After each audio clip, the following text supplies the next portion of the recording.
오늘 우리에게 주신 하나님의 말씀 받겠습니다. 창세기 29장 15절부터 30절까지의 말씀입니다. 자리에서 다 일어서서 하나님의 말씀 받습니다. 15절부터 봉독합니다. 라반이 야곱에게 이르되 내가 비록 내 생질이나 어찌 그저 내 일을 하겠느냐.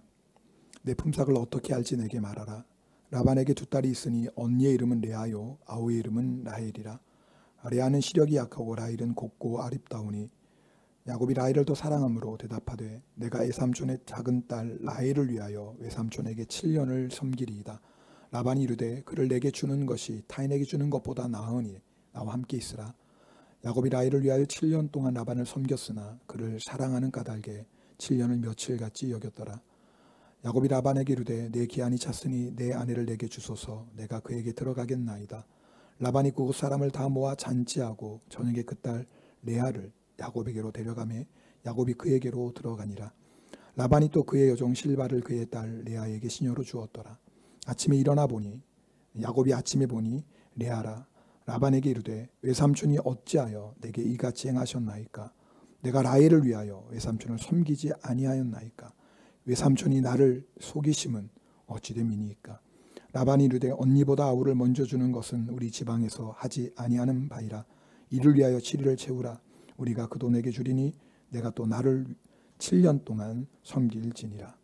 야곱이 그대로 하여 그 7일을 채우매 라반이 딸 라헬도 그에게 아내로 주고 라반이 또 그의 여종 비라를 그의 딸 라헬에게 주어 시녀가 되게 하매 야곱이 또한 라헬에게로 들어갔고 그가 레아보다 라헬을 더 사랑하여 다시 7년 동안 라반을 섬겼더라. 아멘. 하나님의 말씀입니다. 자리에 앉겠습니다.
은혜롭습니다. 이제 저희가 날씨가 더워져서 에어컨을 트는데요. 여러분께 좀 양해 말씀 구합니다. 이렇게 추운 데는 춥고 더운 데는 더워요. 이렇게 그래서 부탁드리는데 좀 더위를 잘 타시는 분은 요 앞쪽에 앉으시면 시원합니다. 근데 앞쪽에 앉아서 막 춥다고 막 저 째려보시면 안 돼요. 그러면 다른 분들이 더워요. 그러니까 그리고 그러나 또 추위를 많이 타시는 분들 계시잖아요. 그럼 약간 우리 장계경 성도님 나전 이제 그쪽에 앉으시면 김성 요쪽은 좀 괜찮아요. 그러니까 여러분이 좀 저희 교회 이렇게 냉방 시설이 좀 이렇게 좋지는 않습니다. 그래서 좀 이렇게 양해해 주시고 좀 추위 타시는 분은 옷 하나 갖고 오셔서 좀 추운 것 같으면 입으시고, 왜냐하면 예배 드리는데 너무 추우면 집중이 안 되고 또 더우면 또 이렇게 자꾸 짜증 나잖아요. 그래서 여러분들이 좀 지혜롭게 하시면 좋겠습니다. 아담과 하와가 하나님의 명령을 어기고 선악과를 따먹고 그들의 눈이 밝아졌습니다. 선악을 알게 됩니다. 여러분, 우리 생각에는 선과 악을 알게 되는 게 좋은 거 아닙니까? 근데 왜 이게 문제가 될까요? 세 가지 이유가 있습니다. 선악과를 따먹은, 그래서 우리가 선악을 알게 된 것이 왜 문제인지. 첫 번째는 선악을 정확하게 판단하실 분은 하나님밖에 없기 때문에 그래요. 하나님은 사람의 마음과 생각과 그 동기와 목적을 다 아십니다. 예를 들면 겉으로는 아무리 선한 일을 행해도 그 안에 나쁜 목적을 가지고 있을 수 있어요. 사기꾼들이 그렇지 않습니까? 사기꾼들이 얼마나 잘해줍니까? 그런데 그 마음 안에는 뭐예요? 악한 목적을 가지고 있잖아요. 반대로 겉으로는 좀 좋지 않은 모습이 보일 수 있지만 사실은 그 사람은 선한 의도로 좋은 마음으로 했는데 어떻게 일이 잘 안 되고 오해를 받아서 그것이 악하게 보일 수도 있습니다. 그래서요, 선악을 판단하실 분은 하나님밖에 없는 것은 우리는 눈에 보이는 모습만 가지고 판단하기 때문에 그렇습니다. 근데 우리가 얼마나 어리석으냐면 눈에 보이는 모습만 가지고 내가 옳다라고 판단한다, 그 말이에요. 네. 내가 맞으면 맞고 내가 틀린 건 아니야. 참 이게 교만한 겁니다. 왜냐하면 우리의 모든 것을 아시는 분은 하나님밖에 없어요. 그래서 선악과를 따먹은 게 문제예요. 두 번째는요, 우리가 자신의 선은요, 선악과를 따먹어서 크게 보이고 다른 사람의 선은 작게 보여요. 반면 자기의 악은 작게 보이고 상대방의 악은 크게 보입니다.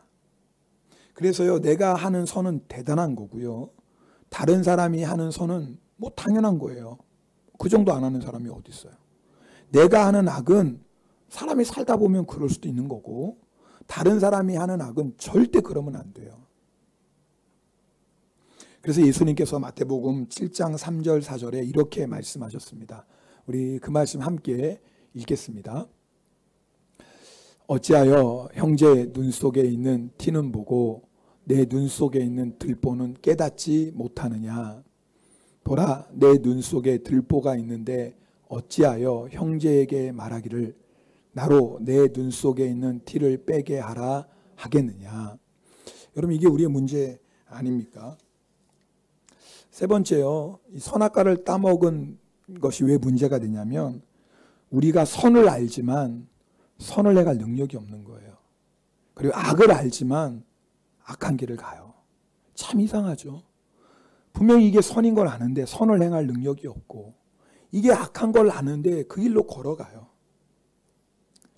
여러분, 이것이요 바로 우리의 문제예요. 그래서 예수 그리스도께서 오신 거 아닙니까? 이 죄의 문제를 해결해 주시려고.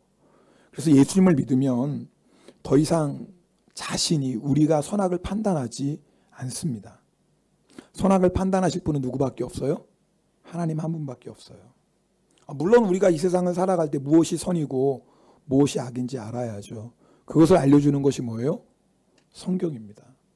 그래서 주님을 만나면 하나님의 말씀이 나의 인생의 기준이 되고, 이 말씀을 다른 사람에게 적용하는 게 아니라 이 말씀을 누구에게 적용합니까? 나에게 적용하는 거죠. 그래서 예수님을 믿으면 판단하는 자가 아니라 순종하는 자가 됩니다. 그 예수 믿는 사람이에요. 예수님을 믿으면 내 눈에 있는 들보가 보입니다. 내가 얼마나 악한 죄인인지를 알게 됩니다. 그래서 더 이상 다른 사람 판단할 수가 없어요. 내 눈에 들보가 있는데 어떻게 다른 사람 티를 보고 뭐라고 얘기하겠습니까? 제가 결혼 생활하면서 느끼는 건 하나님은 저보다 아내를 더 사랑하세요. 왜 그러냐면 부부싸움 할 때 하나님은 한 번도 내 편이 되어주신 적이 없어요. 그렇다고 우리 부부가 뭐 자주 싸우는 거 아닙니다. 어쩌다 한 번. 네. 그런데 하나님은 한 번도 지금까지 야 네가 옳고 네 아내는 틀렸어 이렇게 말씀하신 적이 없습니다. 물론 10번 중에 9번은 뭐 제가 잘못하는 것 같아요. 그런데 어쩌다 한번 아내가 잘못될 수 있어요. 물론 그런 일은 별로 없습니다. 싸우면 다 누구 잘못이에요? 남자 잘못이잖아요. 여자분들 큰아들 데리고 사느라고 얼마나 고생이 많아요. 그죠? 하여튼 대부분 다 남자 잘못입니다. 근데 어느 때는 제가 볼 때는 야 이건 정말 아내가 잘못한 것 같은데 그런 순간에도 하나님은 한 번도 내 편이 되어주신 적이 없어요. 왜냐하면요. 관계 안에 있는 문제는요. 어떤 사람이 100% 옳고 어떤 사람이 100% 틀리지 않아요. 우리가 죄인이기 때문에요. 예를 들면 어떤 사람에게 잘못이 조금 있고 어떤 사람의 잘못이 훨씬 더 많을 수도 있죠. 자, 예를 들어서 제가 10% 잘못했고 아내가 90% 잘못했습니다. 어떤 사람은 아이 목사님 저는 그렇게까지 잘못한 적 없어요. 그럼 1%라고 합시다. 1%. 나는 1% 잘못했고 상대방은 99% 잘못했어요. 그런데 하나님이요. 1% 잘못한 1%밖에 잘못하지 않은 제 손을 들면서 네가 맞다라고 하신 적이 한 번도 없다니까요. 놀라운 것은 기도하면 하나님이 나의 그 1%가 들보라는 걸 보게 하세요. 참 놀랍죠. 그리고 상대방의 99%가 T라는 것을 깨닫게 하세요. 여러분 그게 은혜입니다. 여러분 아십니까? 그게 은혜고요. 그게 예수 믿는 거예요. 왜냐하면 예수님은 죄 없는 분으로서 100% 죄인인 우리의 죄를 십자가에서 담당하셨기 때문에 그래요. 예수 믿으면 그래서 더 이상 다른 사람 판단하고 정죄할 수가 없습니다. 놀라운 것은 예수 믿으면요. 선을 행할 능력을 우리에게 주세요. 그것이 성령님입니다. 내 힘으로 아무리 했어도 선을 행할 수 없었지만 예수를 믿으면 주의 성령께서 우리로 하여금 선을 행할 능력을 주시고 예수 믿으면 악을 이기게 돼요. 내 힘으로 악을 누가 이기겠습니까? 근데 주의 성령의 능력이 보혈의 능력이 십자가의 능력이 우리로 하여금 죄를 이기게 하십니다. 자, 오늘 우리가 읽은 말씀은요. 형 에서를 피해서 야곱이 도망가고 하란에 있는 외삼촌 라반의 집에 무사히 도착합니다. 누가 인도하셨어요? 하나님이 인도하셨어요. 그리고 삼촌 라반의 집에서 한 달 정도 시간을 보냅니다. 자, 그 다음에 이런 일이 있습니다. 우리 15절 말씀 함께 읽겠습니다. 15절입니다. 라반이 야곱에게 이르되 내가 비록 내 생질이나 어찌 그저 내 일을 하겠느냐 내 품삯을 어떻게 할지 내게 말하라. 자, 지금 이 얼핏 들으면 라반이 야곱을 생각해 주는 것 같은데 절대 그렇지 않아요.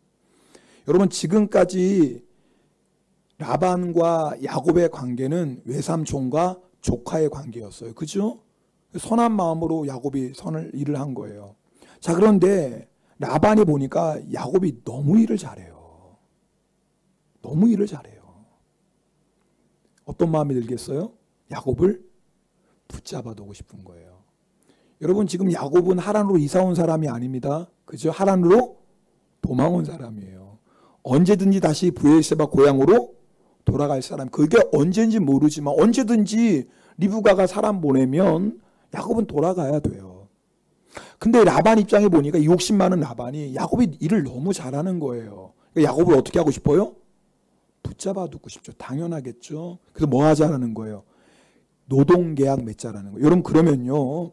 지금까지는 라반과 야곱의 관계가 삼촌과 조카의 관계였지만 계약을 맺는 순간 어떤 관계가 돼요? 주인과 종의 관계가 돼요. 그 당시는 그냥 사장과 종업원 정도의 관계가 아니겠죠. 주인과 종의 관계가 됩니다. 야곱이 자기 욕심이에요. 죄송합니다. 라반이 욕심으로 지금 야곱을 붙잡아 주려고 계약 맺자는 거예요. 자, 18절 말씀도 우리 함께 읽겠습니다. 그 다음 18절입니다. 같이 읽습니다. 야곱이 라헬을 더 사랑함으로 대답하되 내가 외삼촌의 작은 딸 라헬을 위하여 외삼촌에게 7년을 섬기리이다. 자, 그런데요, 지금 라반의 이야기를 듣자마자 야곱이 생각하지 못했던 제안을 하는 거예요.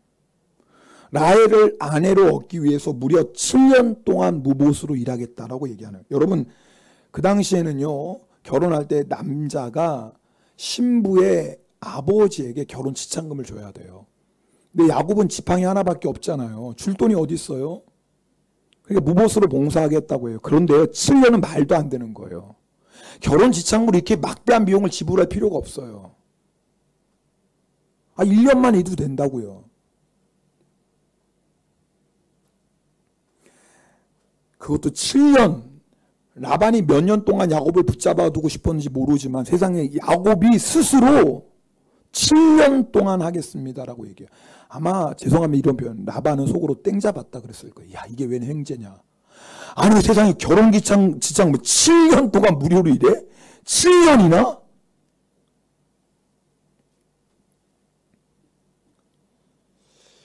여러분, 지금요, 라반은 욕심으로 야곱을 붙잡아 놓으려고 해요. 그리고 야곱은요, 그 꾀돌이 야곱이, 그 계산자라는 야곱이 세상에 이렇게 바보 같은 일을 합니다. 1년 무보수로 일해도 되는데 7년이나. 아니, 지금 언제든지 자기는 브엘세바로 돌아갈 사람 아니에요. 아니, 피라는 사람이 언제 지금 돌아갈지 모르는 사람이 세상에 어떻게 7년을 계약합니까? 참 야곱이요, 야곱 같지 않은 너무나 어리석은 계약을 해요, 지금. 자, 오늘 말씀을 통해서 성경이 우리에게 주시는 두 가지 중요한 메시지가 있습니다. 첫 번째 뭐냐면, 하나님은요, 우리의 죄와 우리의 연약함에도 불구하고 하나님의 약속을 이루신다라는 거예요. 무슨 말이냐면, 지금 라반은요, 자기 욕심으로 야곱을 붙잡아 놔요. 여러분, 야곱은 어디에서 살 사람이에요? 하란에서 살 사람이에요? 아니에요. 어디 갈 사람이에요? 브엘세바 가나안으로 갈 사람이에요. 지금 잠시 온 거예요. 하나님이 야곱에게 나타나서 하셨던 약속이 뭐예요? 야곱아, 내가 너를 반드시 어디로 다시 인도하겠다? 고향으로 너를 인도할 거야. 야곱이 살 곳은 하란이 아니에요. 야곱은 다시 브엘세바로 돌아갈 사람이에요. 지금 하나님의 연단 때문에 야곱이 지금 하란에 있는 거예요. 근데 라반이 자기 욕심으로 야곱을 붙잡아 놓으려고 하고, 또 야곱 보세요. 이 어리석음으로 7년 동안 자기가 계약해요. 야곱이요, 절대 이러면 안 돼요. 자기가 아무리 라헬을 좋아하고 라헬과 결혼하고 싶어도 절대 자기 마음대로 하면 안 돼요. 어떻게 해야 돼요? 어떻게 해야 되죠? 물어봐야죠, 하나님께. 아니, 지금 야곱이 여러분 형 에서를 피해 도망오다가 베델에서 하나님 만나잖아요. 얼마나 감격의 은혜를 받았어요. 정말 하나님이 나를 버리지 않고 나와 함께 하시고 나에게 놀라운 축복을 약속하셨어요. 그리고 다시 너를 내가 브엘세바로 인도하겠다고 분명히 약속하셨어요. 아니, 그 하나님의 놀라운 은혜, 아니, 그 하나님이 나를 만나주신 놀라운 그 감격이 도대체 얼마나 지났다고. 2년도 아니에요. 1년도 아니에요. 2달도 채 지나지 않았어요. 그런데도 야곱이 하나님의 그 놀라운 은혜를 잃어버리고 또 자기 마음대로 하네요. 지금 무슨 말씀인지 아시겠어요? 또 자기 마음대로 해요. 절대로 자기 마음대로 하면 안 되잖아요. 이제는 하나님이 나의 하나님이 됐잖아요. 아브라함의 하나님, 나의 하나님이 됐잖아요. 그럼 이제 하나님을 믿는다는 게 뭐예요? 내 마음대로 하는 거 아니잖아요. 하나님이 나의 하나님이 되었으면 이제 누구 뜻대로 해야 돼요? 하나님의 뜻대로 해야지요. 어떻게 자기 마음대로 덥석 7년을 계약합니까? 제가 야곱의 이야기를 읽으면서 이게 참 우리 모습 같은 거예요. 우리가 그렇게 하나님 은혜 받고도 조금 지나면 하나님의 은혜를 얼마나 잊어버립니까? 그렇게 감격하고 주님을 위해 살겠다고 그렇게 헌신하고 결단하고 시간이 좀 지나면 1년이 지난 것도 아니에요. 2년이 지난 것도 아니에요. 그저 한두 달 지났을 뿐인데 그 은혜를 잃어버리고 또다시 내 마음대로 살아가요.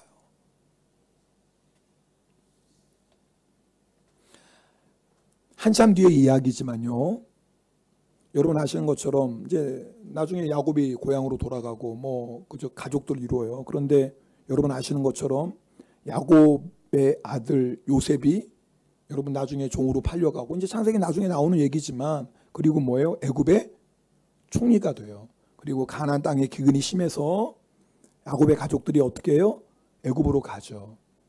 자, 그때 요셉이 자기 아버지 야곱을 바로 왕 앞으로 인도합니다. 아마 인사드리기 위해였죠. 그죠? 가족 대표니까 인사드려야 될 거 아니에요?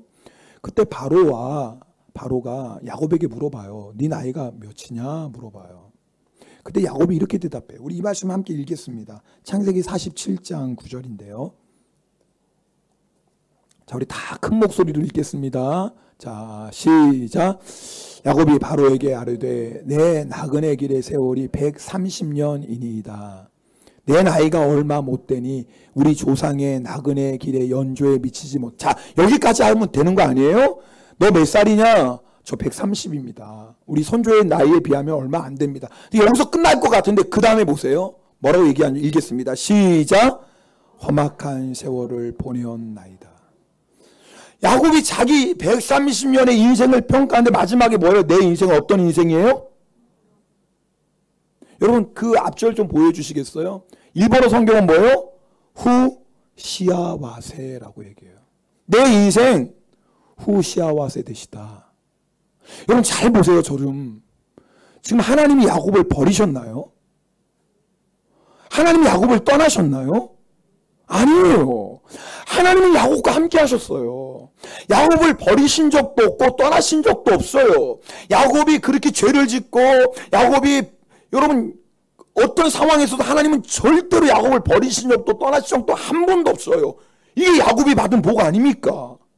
그래서 여러분 큰 무리를 두 때나 이뤘잖아요. 그런데 세상에 야곱이 자기 인생을 평가하면서 뭐라고 얘기해? 나는 험악한 인생을 살았습니다. 와타시야 후시아와세 되시다. 이게 좀 말이 안 맞지 않나요? 아니 하나님이 함께 하시는 인생이면 나는 평강의 인생을 보내었나이다.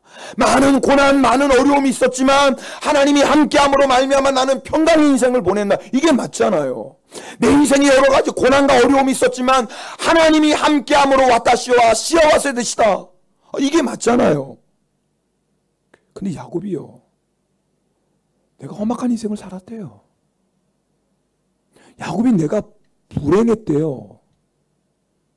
왜 그랬을까요? 자기 마음대로 살아서 그래요. 오늘 우리에게 주신 메시지 첫 번째가 바로 그거예요. 야곱이 하나님을 나의 하나님으로 고백했다면 주권이 하나님께 있어요. 그럼 뭐예요? 하나님의 뜻을 물어봐야죠.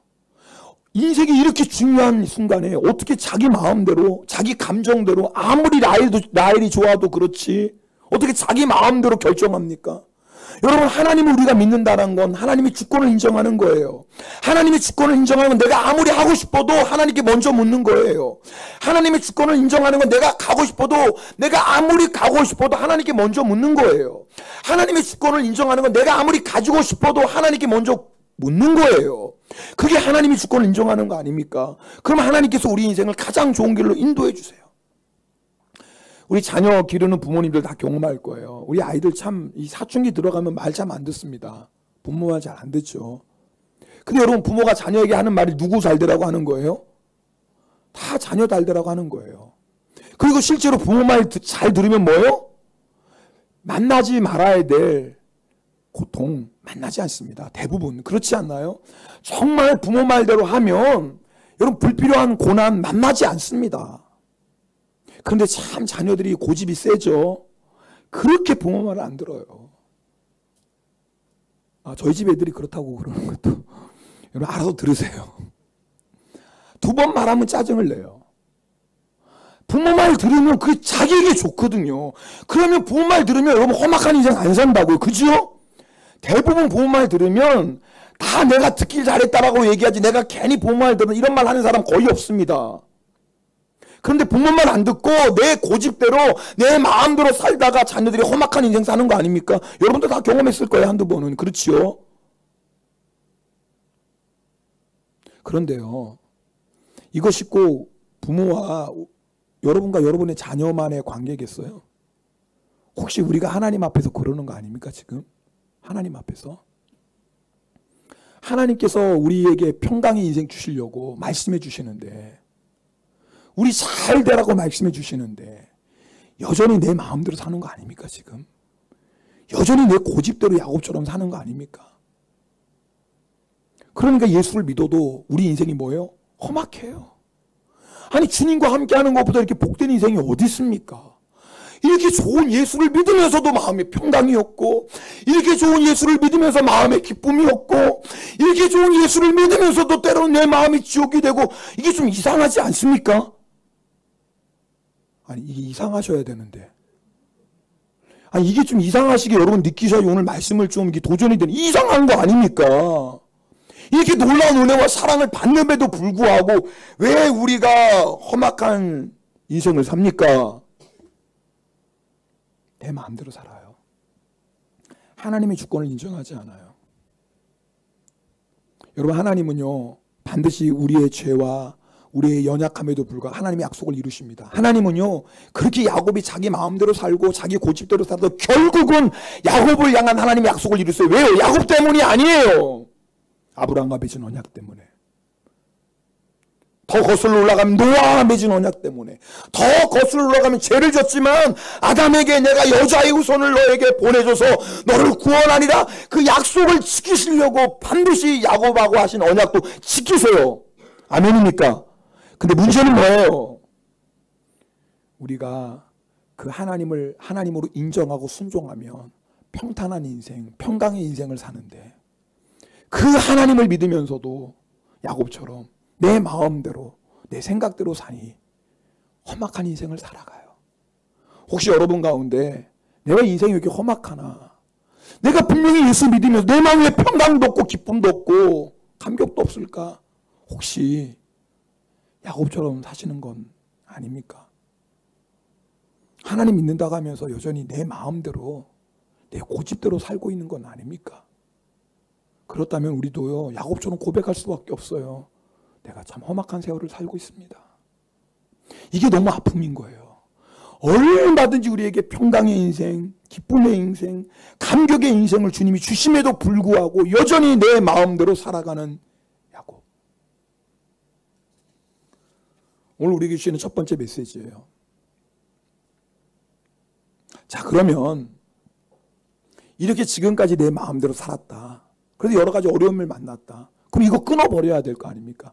지금까지 내 마음대로 살아서 지금까지 혹시 험악한 인생, 불행한 인생을 살았다면 이 불행한 인생의 저주를 끊어버리고 주님과 동행하는 행복한 인생을 살아야죠. 이게 하나님의 계획 아니겠습니까? 자, 이렇게 내 마음대로 살았던 인생의 저주를 끊고 내가 주인 되어 살았던 이 인생의 죄로 인한 고통을 끊고 주님과 동행하는 평강의 인생 사는 방법이 있어요. 그게 뭐냐면 바로 회개입니다. 그래서 하나님은 우리에게요 우리의 죄를 보여주세요. 자, 우리 25절 말씀 함께 읽겠습니다. 25절 같이 읽겠습니다. 야곱이 아침에 보니 레아라 라반에게 이르되 외삼촌이 어찌하여 내게 이같이 행하셨나이까? 내가 라헬을 위하여 외삼촌을 섬기지 아니하였나이까? 외삼촌이 나를 속이심은 어찌 됨이니까? 여러분 보세요. 참 이게 기가 막힌 일이 일어났어요. 여러분 말도 안 되는 7년 동안에 무료봉사했어요. 그리고 이제 신랑 신부 맞절했어요. 그죠? 딴딴따단 딴딴따단. 분명히 야곱하고 라헬이 동시 입장했어요. 모르겠어요. 하여튼. 그리고 이제 신랑 신부 다 인사까지 하고 이제 밤에 잘 때 촛불 끄고 이제 신부가 등장해서 뭐 꼼꼼하니까 알겠어요. 근데 아침에 일어나 보니까 누구예요? 레아예요. 지금 혹시 여러분 레아는 누구고 라헬은 누구대야 이런 분이 계실까봐 그러면 이게 은혜가 안 되는데, 이게 레아는 첫째 딸이고 라헬은 둘째 딸이거든요. 네. 근데 야곱이 누굴 사랑했어요?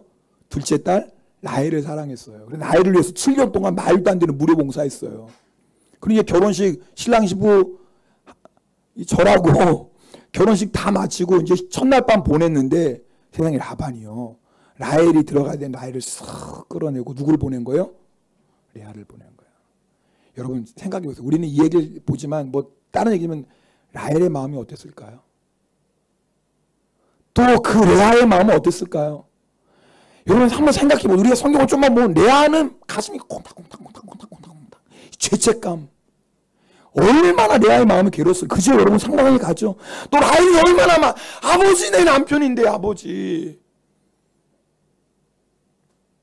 안 그랬겠어요? 7년 동안 둘이 연애하지 않았어요? 그렇죠. 뭐 들판을 뛰어다니면서 자기야 나 잡아봐라 막 이러고 7년 동안 살았을 거 아니에요. 아니 우리가 뭐 아니 성경에 써있지 않지만 얼마든지 그렇게 상상이 가잖아요. 얼마나 라헬이 이날을 기다렸겠어요. 라헬은 얼마나 마음이 아프고 레아는 얼마나 두렵고 떨리고 그 자리에 들어갔을까요? 참 인간의 욕심이라는 게 이렇게 무서워요. 여러분 하나님은요 반드시 하나님의 뜻을 이루시지만 라반은 자기 욕심 때문에 큰 것을 잊어버려요. 두 딸의 사랑과 존경을 잃어버리고요. 그 탐심으로 얻었던 재물도 다 누구께 돼요? 야곱께 돼요. 그러니까요 탐심 부리고 살 게 아니에요. 신문대로 거둬요. 그래 라반 인생이 너무 불쌍한 거예요. 그 욕심 때문에 두 딸의 사랑도 존경도 잃어버리고 참 비참해요 라반이. 자 그런데 보세요. 아침에 야곱이 일어났더니 레아라 거칠게 이게 어찌된 일입니까? 내가 라헬을 위하여 7년 동안 봉사했거늘 외삼촌이 나를 속이시면 어찌함입니까? 이 야곱이 얼마나 여러분 이 배신으로 인한 분노와 상처와 이 절망을 느꼈겠어요. 뭐 충분히 이해하죠. 그런데 여러분 그때 야곱이 또 올려야 될 사람이 있어요. 누구예요? 에서를 또 올려야 돼요. 에서를 또 올려야 돼요. 여러분 에서가 받은 배신의 상처는 야곱의 것과 비교할 수가 없어요. 물론 에서가 육적인 사람이라 어떤 육적인 욕심 때문에 장자의 축복을 받으려고 했지만 원래 인간적인 물론 뭐 하나님이 야곱을 택하셔서 야곱의 거지만 인간적으로 누구 거예요? 에서 거 아닙니까? 가만히 놔둬도 되는데 야곱이 그 자기 장께로 교활하게 에서를 속이고 아버지 이삭을 속이고 장자의 축복을 받아요. 그때 에서의 마음이 어땠을까요? 자기 동생에게 배신당한 그 마음, 그 좌절, 장자의 축복을 빼앗겼다는 그 분노. 야곱은요 외삼촌에게 어찌하여 나를 속이셨나이까? 여기서 끝나면 안 돼요. 어찌하여 나를 속이셨나이까? 그러면 반드시 다음으로 넘어가야 돼요. 내가 어찌하여 아버지와 형을 속였던가? 여기로 넘어가야 돼요. 하나님은 야곱을 사랑하세요. 그리고 야곱에게 놀라운 축복을 이미 다 예비하셨어요. 그러나 야곱이 그 하나님의 놀라운 축복을 받기 위해서 먼저 반드시 해결해야 될 문제가 있어요. 형과 아버지를 속인 죄를 어떻게 해야 돼요? 회개해야 돼요. 회개는 잘못된 과거를 끊고 하나님의 새로운 축복의 문을 열어주세요. 그것이 회개의 축복이에요. 그래서 하나님은 우리로 하여금 죄를 보게 하세요. 왜요? 죄를 봐야지 회개할 거 아닙니까? 회개해야지 지금까지 잘못된 인생의 저주를 끊어버리고 하나님이 예비하신 축복의 문이 활짝 열릴 거 아닙니까? 그래서 하나님이 야곱을 사랑하셔서 야곱의 죄를 보여주시는, 야곱이 모르니까 자기가 얼마나 악한 짓을 했는지, 야곱의 속임으로 에서의 마음이 얼마나 절망과 낙심과 분노가 있는지 야곱은 모르잖아요. 하나님이 야곱의 죄를 보여주시는 거예요. 근데 안타까운 건 야곱이 회개하지를 않아요. 어떻게 할까요? 야곱의 연단이 계속돼요. 이게 우리가 아픈 거예요. 여러분 생각해 보세요. 이 라반이 야곱을 속여요. 그리고 또 몇 년 일시켜 먹어요. 공짜로? 참 라반이요. 결국 뭐 자기가 넘어가지만 얼마나 세상에 말도 안 되는 7년을 또 공짜로 시켜 먹어요. 속이고. 근데 이걸로 보면 야곱이 자기 죄를 깨달아야죠. 그죠? 어찌하여 삼촌이 나를 속이셨나이까로 끝나지 말고 내가 어찌하여 아버지와 형 에서를 속였던가. 주여 내가 큰 죄를 지었나이다. 회개 자리로 나아가야 되는데 야곱이 그러질 않았어요. 어떻게 하냐면 야곱의 연단이 계속돼요. 14년이 끝나고 나서도 여러분 아시죠? 이제는 종의 관계가 끝났잖아요. 이제 임금 협상 들어가요. 근데 6년 동안 라반이 무려 야곱을 10번이나 속여요. 10번이나 속입니다. 자, 그때마다 야곱이 뭘 깨달아야 돼요? 나의 죄를 깨달아. 왜? 하나님이 지금 야곱이 지은 죄를 보여주시잖아요. 야곱이 끝까지 회개하질 않아요. 여러분 참 이게요, 야곱의 인생이 안타까운 거예요. 그래서 야곱이 험악한 인생을 살았어요. 하나님이 그 죄를 보여주셨으면 회개하면 그 연단이 끝날 텐데. 여러분 자아가 이렇게 강해요. 여러분 야곱이 이삭과 에서를 속인 그 죄, 그 죄의 열매의 뿌리는 뭐예요? 여전히 인생의 주도권이 누구에게 있어요? 야곱에게 있어요. 여전히 야곱이 주인이에요. 하나님을 만났는데도 하나님 나의 하나님이다 고백하면서도 여전히 뭐예요? 내가 주인 노릇하고 살아가요. 이게요 이렇게 안 꺾어져요. 여러분 야곱이 언제 꺾어지는 줄 아세요? 이 자아가 나중에 자기 죄의 열매인 에서의 분노를 보고 그래요. 여러분 나중에 야곱이 고향으로 돌아가죠. 그때 어떤 일이 일어나요? 에서가 400명을 이끌고 와요. 무슨 말이에요? 아직도 야곱을 향한 분노가 있어요. 야곱이 비로소 그 에서의 분노, 자기가 지은 죄 여전히 회개하지 않았기 때문에 해결되지 않죠. 여러분 회개하지 않았는데 어떻게 그 문제가 해결되겠습니까? 야곱이 회개했어야지 에서 안에 있는 분노가 해결될 거 아니에요. 야곱이 회개하지 않았는데 어떻게 에서 안에 있는 분노가 해결되겠습니까? 그 앞에 비로소 야곱이 꺾어지죠. 근데 그것도 야곱이 스스로 꺾어져요? 아니에요. 참 자아가 얼마나 강한지요. 내가 주인 되어 살아가고 내 마음대로 살아가고자 하는 이 자아가 얼마나 강한지 야곱이 스스로 꺾이지가 않네요. 여러분 아시죠? 야복 강가에서 천사와 씨름하고 천사가 야곱의 환도뼈를 쳐요.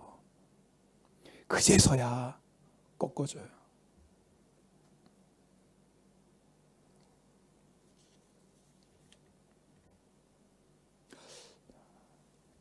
여러분의 라반은 누굽니까?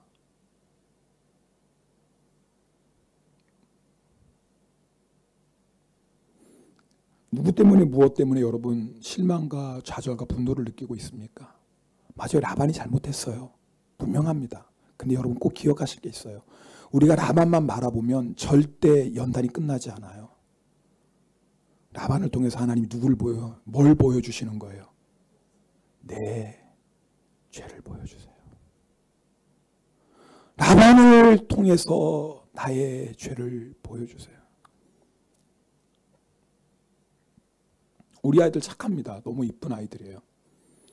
근데 하나님께서 때로는 아이를 통해서 제 죄를 보여주세요.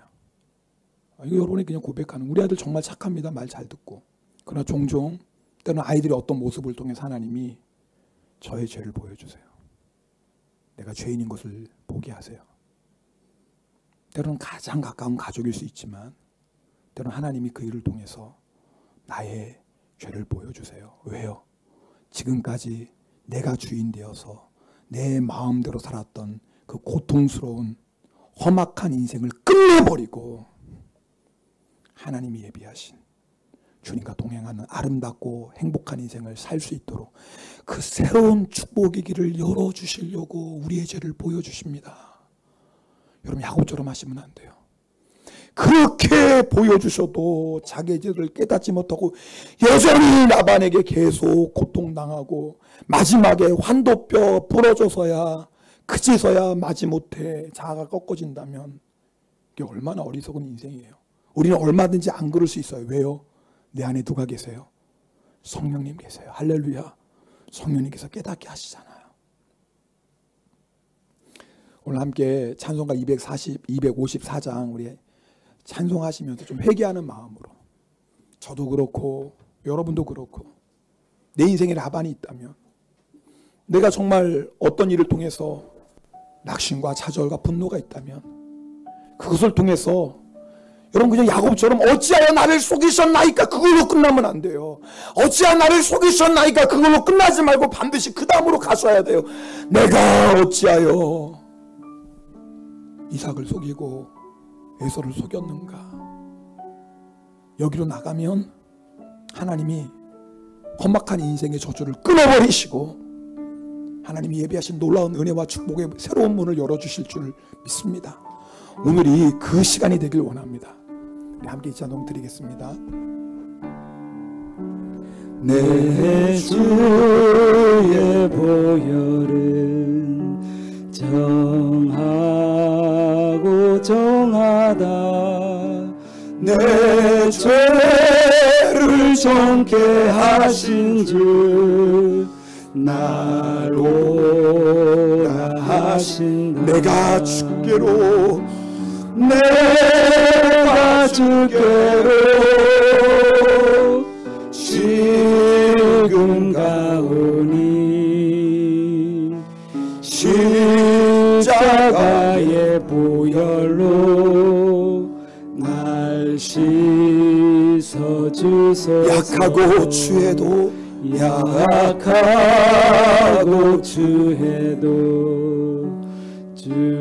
주께로 나가면 힘주시고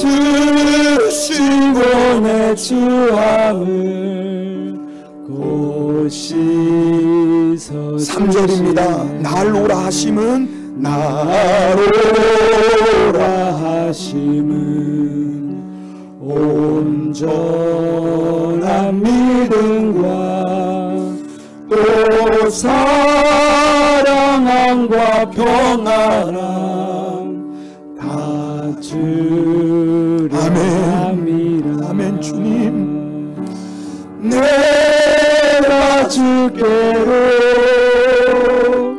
지금 가오니 십자가의 보혈로 날 씻어주소서. 큰 죄인 복받아 살 길을 한없이 넓고 큰 은혜, 한없이 넓고 큰 은혜 베풀어 주소서. 베풀어 주소서. 5절입니다. 그 피가 그 피가 맘속에 큰 증거 내 기도 소리 들으사, 내 기도 소리 들으사. 다 우리 두 손 높이 들고 찬양합시다. 내가 주께로, 내가 주께로 왜냐하면 나갑니다. 십자가의 보혈피로 저희를 죄로 인한 모든 저주의 인생 끊어버리시고 주여 생명이길 병당이길 은혜의 길을 열어 주시옵소서. 통성으로 기도합니다.